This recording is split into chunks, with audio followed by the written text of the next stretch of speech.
A melhor frase de hoje... A melhor frase de hoje eu vou trazer agora para você. Eu vou trazer essa frase. Carla Zambelli não fugiu do Brasil. Carla Zambelli não fugiu do Brasil. Foi o Brasil que fugiu de Carla Zambelli. É a melhor frase. A melhor frase de hoje é essa. É claro que você já sabe o que aconteceu, a gente vai trazer os desdobramentos, mas se você ainda não sabe, eu vou trazer para você um trecho de como isso foi noticiado, porque eu vou trazer também essa fala da Carla Zambelli lá naquele veículo da extrema-direita, mas eu vou trazer para você como que a imprensa noticiou isso, dizendo inclusive que ela quer deixar a coisa fluir. Ela quer deixar o trem arder, como se diz lá em Minas Gerais. Na linguagem dela, ela vai deixar a coisa fluir. Olha como que a imprensa noticiou a fuga de Carla Zambelli. Mas ela disse o seguinte, que chegando lá fora, no exterior, ela descobriu que o meu tratamento, abro aspas, é deixar tudo fluir, não é médico. Eu tenho que começar a destravar o que eu sinto. Aquela pessoa que estava amuada, com vergonha, foi ficando doente. Estando aqui, eu vou ficar sã de novo. Vou deixar tudo fluir. Deputada Carla Zambelli é uma mulher pródiga em espalhar mentiras, que ela trata como opiniões. Mas a deputada sabe que as coisas que ela fala ou que ela espalha são mentiras. Condenada a 10 anos, mais de 10 anos, por conta disso, né, da ciência de que era informação falsa, produzida, manipulada por um hacker que ela levou ao ex-presidente Jair Messias Bolsonaro, saiu do Brasil. Carla Zambelli é pródiga em mentir, é uma mentirosa contumaz. Olha, eu quero dizer uma coisa pra você, muitas pessoas estão fazendo confusão e estão achando que ela está sendo condenada por aquele momento em que ela saiu com um revólver atrás de uma pessoa, inclusive teve dos jagunços lá, uma das pessoas que estavam com ela, que deu um tiro lá, né, no centro de São Paulo. E veja bem, aquilo lá é um outro processo. Ela foi condenada naquela coisa lá do Delgatti. Ela e o Delgatti foram... O Delgatti já está preso, né? O hacker de Araraquara. Mas a Carla Zambelli foi condenada naquele processo, onde eles invadiram lá sites e tudo mais, fizeram... que foi uma coisa espetacular, né? Os caras são burros, mas eles fizeram... colocaram lá dentro do site o Alexandre de Moraes fazendo contra ele mesmo uma ação contra ele mesmo, né? Eu me prendo se me... Aquilo lá foi uma coisa absurda. Ela foi condenada lá, mas ainda tem esse outro processo dela sair armada, percorrendo as ruas de São Paulo, atrás de um homem negro que se dizia apoiador, que é apoiador do Lula. E aqui tem mais uma outra condenação, não tem como, né? Porque as imagens estão aí. Então ainda tem mais uma outra condenação. Eu vou trazer aqui o trecho em que ela revela isso nesse veículo extremista.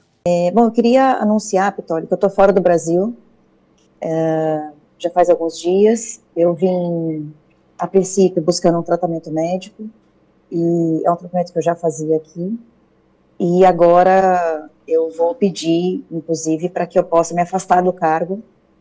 Tem essa possibilidade na Constituição, acho que as pessoas conhecem um pouco mais isso hoje em dia, porque foi o que o Eduardo fez também. Ele pediu uma licença, né, não remunerada, então eu passo a não receber mais salário, e o gabinete vai ser ocupado pelo meu suplente. Então o suplente assume e eu fico fora do país durante esse período. Eu vou me basear na Europa, eu tenho cidadania europeia, então estou muito tranquila com relação a isso.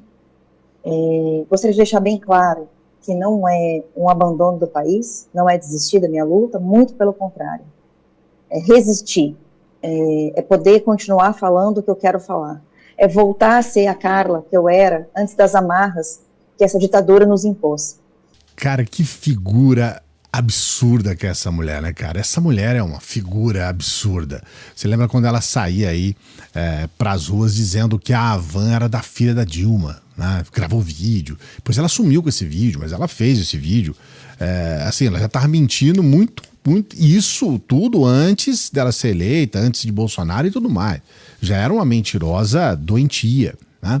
E agora ela fala que ela está copiando o Eduardo Bolsonaro. Isso vai complicar ainda mais a situação do Eduardo Bolsonaro e do próprio Bolsonaro. A gente colocou aqui a informação, eles estão pedindo tornozeleira eletrônica para o Bolsonaro, monitoramento para ele não se aproximar das embaixadas, já está com o passaporte retido, e agora isso complica ainda mais a situação dele e do Eduardo Bolsonaro, porque a gente já tem uma pessoa copiando e cometendo um crime, né? Tem essa situação que a gente tem que colocar aqui para você. E ela vai ser mais, ela vai resistir mais. A mulher foge, igual um rato foge do navio que está naufragando. Ela foge igual um rato e ela fala que para ela é melhor, porque ela vai resistir. E aí nós temos essa situação agora, que é o pedido da Interpol, né, para que a Interpol possa... porque ela diz que está nos Estados Unidos e vai para a Itália, que lá na Itália ela tem a cidadania e que é impossível retirá-la de lá. Não é bem assim, tá? Não é bem assim, não é do jeito que ela está pensando. Ela acredita que vai dar certo. Pode até ser, porque temos a Meloni, temos um governo de extrema direita lá na Itália, pode ser, mas esses governos não duram para sempre, né? Principalmente o governo de extrema direita, eles têm vida curta. E aí, a gente não sabe o que pode acontecer depois, né? Pode haver, inclusive, uma negociação aí entre o Brasil e a Itália para a liberação dela. Ela está condenada e agora a PGR faz um pedido de prisão preventiva e há esse pedido também com relação ao Interpol, porque se ela estiver nos Estados Unidos, aí tudo muda. Aí tudo muda. Ela pode ser lá nos Estados Unidos presa e ser mandada aqui para o Brasil, né? Se ela tiver que sair de lá, tem que sair urgentemente. Eu vou trazer aqui o Lindbergh para falar um pouquinho mais a respeito sobre essas questões que estão envolvendo os pedidos de prisão preventiva e tudo mais em relação a Carla Zambelli. Gente, saiu agora em todo canto, a Carla Zambelli fugiu. Tá fazendo uma live da Europa. Ela que foi condenada a 10 anos, é a covardia desse pessoal. Eu tenho alertado, viu, pessoal? A Procuradoria-Geral da República, eu entrei com algumas peças. Eu tenho um temor muito grande que Jair Bolsonaro, que agora começa o julgamento, agora começa para valer. E a gente sabe que ele vai ser condenado e vai ser preso. Ele sabe disso, são muitas provas. Aquela operação Punhal Verde Amarelo, tudo documentado. Agora, eu chamo a atenção das autoridades para o risco de fuga do Bolsonaro. Bolsonaro é o próximo, não tenha dúvida. Se nada for feito, é o próximo. Olha isso aqui, ó. PGR pede prisão preventiva e inclusão de Carla Zambelli em lista da Interpol após deputada deixar o país. Paulo Gonet também pediu ao STF o bloqueio de bens da parlamentar. Em 2023, o passaporte de Zambelli chegou a ser apreendido, mas o documento foi devolvido. Não sei por que devolveu também, e a gente fala, sabe, algumas coisas, entende? Puxa vida. O pedido sigiloso foi apresentado pelo Procurador-Geral da República. A Globo teve acesso ao documento. Não se trata de antecipação do cumprimento da pena aplicada à ré, mas de imposição de prisão cautelar de natureza distinta da prisão definitiva com o fim de assegurar a devida aplicação da lei penal. Se Carla Zambelli perder o mandato, o Bilinski, eu não vou colocar esse gesto. Eu não vou colocar esse gesto na frente da câmera, tá? Que é feio, é um gesto feio. Mas se a Carla Zambelli perde o mandato, que é muito assim, quase certeza absoluta, roda o Tiririca e roda o Bilinski. Os dois também perdem o mandato por conta da gente ter essa situação aqui no Brasil, que as pessoas não entendem nada, né? Mas é o tal quociente. Já tô avisando aqui para você que tem um quociente eleitoral. Mas uma outra questão que aconteceu, o vídeo hoje tá um espetáculo.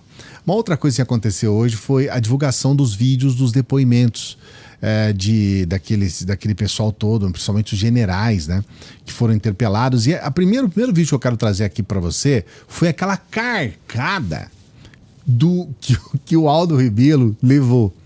Eu quero trazer aqui para você esse momento, porque eles ficaram o tempo todo dizendo: o Alexandre de Moraes exagerou. O Alexandre de Moraes, ele pisou na bola, ele é Deus, ele foi acima do bem e do mal, não sei o quê. Veja bem o momento da carcada, veja esse vídeo que eu acho ele importante. Quando alguém diz estou frito, não significa que esteja dentro de uma frigideira. Quando alguém diz estou apertado, não significa, naturalmente, que esteja sendo submetido a algum tipo de pressão literal. Então, quando alguém diz estou à disposição, a expressão não deve ser lida literalmente. E Testemunha, Aldo, o senhor estava na reunião quando Isso. o almirante Garnier falou essa expressão? Não. Então o senhor não tem condições de avaliar a língua portuguesa naquele momento. Atenha-se aos fatos. Doutor Demóstenes, por favor. Em primeiro lugar, a minha apreciação da língua portuguesa é minha. E eu não admito censura na minha apreciação sobre a língua portuguesa. Se o senhor não se comportar, o senhor vai ser preso por desacato. Eu estou me comportando. Então o senhor se comporte e responda a pergunta. Simplesmente. Eu estou respondendo a pergunta do advogado. Responda, então. É possível ou não o almirante Garnier determinar as tropas na rua sozinho? Essa é a pergunta. Sim ou não? Não, eu não posso responder sim ou não. Então, a próxima pergunta, doutor Demóstenes. Que paulada, hein? E eu quero explicar aqui uma coisa para você. Se você não entendeu, eu quero explicar. Existe uma questão importante ali. Naquele momento, a obrigação do Aldo Rebelo é falar sobre o que está acontecendo se atendo aos fatos. Quando ele começa a colocar opinião, quando ele começa a colocar questões que não tem nada a ver com o que está sendo debatido ali, ele, na verdade, ele está dando uma certa pisada na bola, vamos colocar assim, mas ele está viajando na maionese, que eu estou cheio desses termos hoje, pelo seguinte: ele não tem nada que fica falando sobre, vai ser frio, e aí ele dá uma risadinha, sabe? Aqui não é um momento para isso.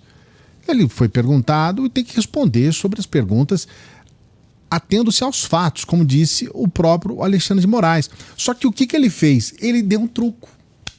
Ele trucou. Eu nem sei jogar truco, tá? Eu não sei, eu quero aprender um dia. Ele falou assim, né, você não vai censurar. E aí, essa palavra censura, que é uma palavra muito usada contra o Alexandre de Moraes, ela pega pesado. Aí, o que aconteceu? Você que joga truco. O que o Alexandre de Moraes fez? 6 ladrão, né? 6.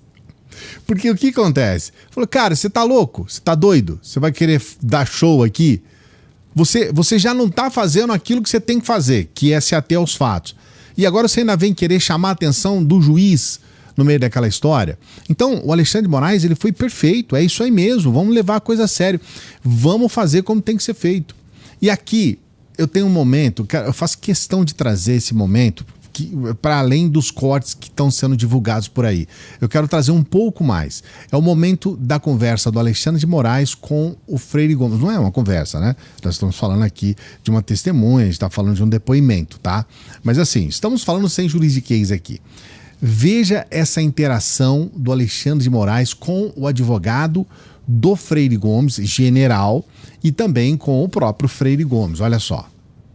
O brigadeiro Batista Júnior também falou, eu não recordo exatamente, ele foi contrário a qualquer coisa naquele momento, e como fui muito enfático no que eu falei, que eu me lembre, o que o ministro da Defesa fez foi ficar calado, e o almirante Garnier tomou uma postura dele, eu acho que ele também foi surpreendido por aquilo tudo ali, não me lembro dele ter dito que ele apenas demonstrou, vamos dizer assim, o respeito ao comandante em chefe das Forças Armadas e que não tinha opinião efetiva naquele momento. Não interpretei como qualquer tipo de conluio, o senhor me desculpe. Doutor Paulo, por favor, eu queria advertir a testemunha novamente dos termos do artigo 342. A testemunha, ela não pode omitir o que sabe. Então, eu vou aqui dar uma chance à testemunha de falar a verdade. Se mentiu na polícia, tem que dizer que mentiu na polícia. Agora, não pode, agora, perante o Supremo Tribunal Federal, falar que não lembra, que talvez, que eu estava focado somente no que eu pensava. A testemunha é general do Exército, é uma pessoa que foi comandante do Exército, consequentemente está preparado para lidar sobre tensão, tanto no interrogatório da polícia, no depoimento, quanto aqui. Então, eu solicito que, antes de responder, pense bem, porque Vossa Senhoria disse expressamente na polícia que o depoente e o brigadeiro Batista Júnior afirmaram de forma contundente suas posições contrárias ao conteúdo exposto, que não teria suporte jurídico para tomar qualquer atitude, que acredita que, pelo que se recorda, que o almirante Garnier teria se colocado à disposição do presidente da República. Fecha aspas. Então, comandante, ou o senhor falseou a verdade na polícia ou está falseando a verdade aqui. Então, eu gostaria, novamente, de advertir do artigo 342 e retorno a palavra ao Procurador-Geral da República. Questão de ordem, excelência, sobre a pergunta. Defensor do almirante Garnier. Pois não, doutor Demóstenes. Senhor ministro, veja bem. Qual a questão de ordem, de fato? A questão de ordem é a seguinte. A reunião na qual Almir Garnier teria supostamente se colocado à disposição do presidente da República não integra o objeto da presente ação penal. No dia 7... Doutor, isso não é questão de ordem. No seu momento de questão indagar, de ordem. No momento de indagar, Vossa Excelência vai poder indagar. Não, mas por favor, a palavra ao Procurador-Geral da República. Excelência, eu posso pedir pelo bom funcionamento aqui do depoimento? Caramba, o Alexandre de Moraes, esse cara não é brincadeira não, gente. Não brinca não, viu? Não queira passar por uma situação dessa, porque o sujeito foi lá e peitou um general. E a coisa que eu mais espero na minha vida é o depoimento. Eu quero ver esse depoimento do Bolsonaro. Eu quero ver o Bolsonaro, cara. Sabe, isso daí vai ser maravilhoso. E eu quero pegar aquele vídeo lá do 7 de setembro, que o Bolsonaro dizia que não ia responder nada, que não ia falar nada. Eu quero ver isso. Quero ver o Bolsonaro e Alexandre de Moraes frente a frente. Isso vai ser transmitido, dependendo do horário do dia e como isso for acontecer. Eu quero fazer essa transmissão ao vivo aqui no canal. Eu quero dar um jeito, vou dar um jeito, tá? E a última notícia do dia, Léo Lins é condenado a 8 anos de prisão, 8 anos e 3 meses, né? Por publicar conteúdo preconceituoso e discriminatório contra minorias. Condenação é resposta à ação do Ministério Público Federal de 2023, denunciando conteúdos em que o humorista faz uma série de ofensas contra grupos vulneráveis e minoritários. Na sentença, a juíza do caso declarou que a atividade artística de humor não serve como passe livre para a prática de crimes. O texto, ele traz algumas questões aqui que eu considero importantes. Tem lá uma indenização de 300 mil por danos morais coletivos, está dizendo que cabe recursos, né? Tem uma multa também de 1.170 salários, que é coisa pra caramba. E aqui tem uma situação que algumas questões, né? O vídeo que foi gravado em 2022 mostra o humorista fazendo declarações ofensivas contra negros, idosos, obesos, pessoas com HIV, homossexuais, indígenas, nordestinos, evangélicos, judeus e pessoas com deficiência. Então, só isso daqui, sabe, já mostra o quanto é nojento tudo isso. É nojento, é de dar nojo. Porque esse sujeito, escondido na capa de ser um humorista, de dizer... Porque, assim, graça ele não tem mesmo, ele não é engraçado, tá? Porque o humorista, se pressupõe que um humorista ele tem que ser engraçado. O Léo Lins, ele não é engraçado, ele cria constrangimento. Nesse evento que ele fez aí, as pessoas faziam... Sabe, elas não riam, elas faziam caras assim de espanto pelo que elas estavam ouvindo. Algumas pessoas sorriam, algumas pessoas davam risada. E aqui no Splash do UOL, eu tenho aqui uma questão que eu quero destacar aqui para você, tá?